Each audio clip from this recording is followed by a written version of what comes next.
کله چې انسان اودس وکړي او مخ په قبله باندې کښیني او په دې څلورو کلماتو کې او په دې څلورو الفاظو کې یو لفظ ووایي او د هغې نه وروسته دعا وغواړي، نو حدیث کې راځي د دې سړي دعا به چېرته مرد نه شي، الله به له دعا قبوله کړي. او په دې څلورو الفاظو په دې څلورو کلماتو کې د الله اسم اعظم دی. یو په هغه الفاظو او کلماتو کې یو دا ده چې وإلهکم إله واحد لا إله إلا هو الرحمن الرحیم. دویم الف لام میم الله لا إله إلا هو الحي القيوم. دریم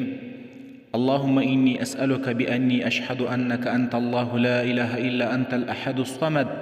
الذي لم يلد ولم يولد ولم يكن له كفوا أحد. څلورم نمبر اللهم إني أسألك بأن لك الحمد لا إله إلا أنت المنان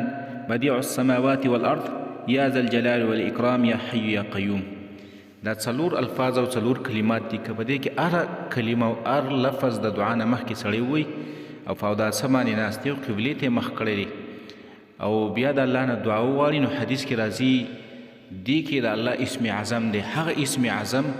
الذي اذا دعي به اجابه. کله هم چې څوک د الله نه دعا وغواړي الله وله قبلی،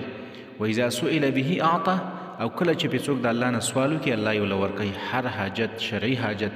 هر ضرورت، هر مراد او هر مقصد چې ستا په زړه باندې دی او د دعا نه دې مخکې په دې څلورو کلماتو کې یو کلمه وویله او بیا دې د الله نه دعا وغوښتله